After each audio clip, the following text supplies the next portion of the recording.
Hello, Sugarcane. Hello, Sugarcane! Kamusta ka dyan? Nagpahid ka ba ng lotion para hindi ka dapuan ng lamok? Kasi alam kong malamok sa kagubatan. Okay lang kami dito, huwag kang mag-alala sa amin. Mukhang malapit na naming matuntunan ng asong lobo. Kasi nasa masukal na kami nakagubatan. Puro prutas muna kainin mo ha, yung mga matataas na bitamina katulad ng mansanas, ubas, saging at orange. Tamang-tama yung sinabi mo, meron ako ditong saging, mansanas, orange at ubas. Kaya medyo maganda pakiramdam ng katawan ko. Oo, yung gamot mo, ininom mo na ba? Yung gamot mo sa high blood, gamot mo sa diabetes, gamot mo sa rayuma.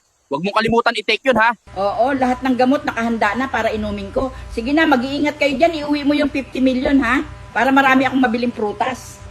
Sige na, babagtasin pa namin ng gubat para hanapin ang asong lobo. Kung alam lang ng sugarcane ko na maraming daga, bulate at ipis dito, naku po, sigurado ako susunduin ako noon.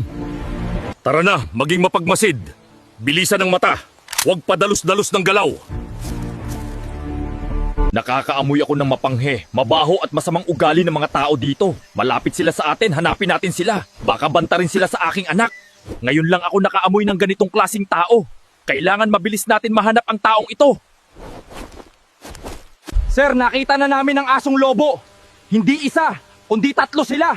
Pumunta kayo dito, ngayon na. Punta na ako dyan. Bandang west, di ba? Sige, papunta na ako. Huwag tayong mag-aksaya ng lakas dito. Mayroon tayong mas matibay na kakaharapin. Maging baboy kayo.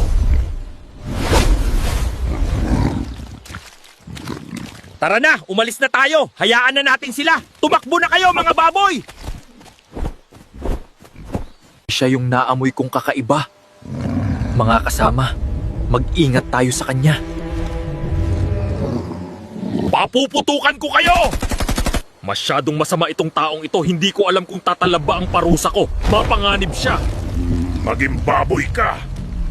Sabi ko sa inyo ibang ugali nitong taong to, masyadong mabagsik. Hayaan nyo, pagtulungan natin siya, kakayanin natin siya. Tara! Nandyan naman ang bathala. Gagabayan tayo kung kinakailangan. Lalabas yan kung kinakailangan. Masyado itong malakas para sa ating tatlo.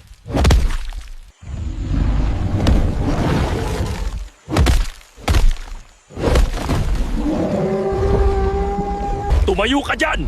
Ngayon, maging baboy ka! Sino kaya tong taong to? Masyadong masama ang kanyang pag-uugali. Hindi basta-basta nabibigyan ng sumpa. Maging baboy ka, kalaban uli. Mga kaibigan, ihanda ang inyong sarili. Malakas na naman ang ating kakalabanin. Sugurin siya!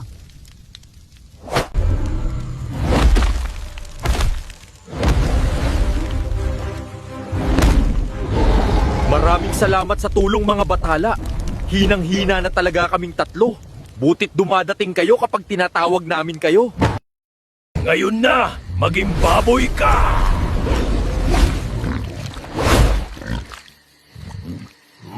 Umalis ka na!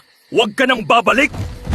Ngayon lang ako maniniwala si kontraktor yung pagong na nakasalubong natin. Dapat naniwala tayo maaga pa lang, hindi sana tayo naging baboy. Ako nga, ginawa akong gorilla tsaka mantis at baboy.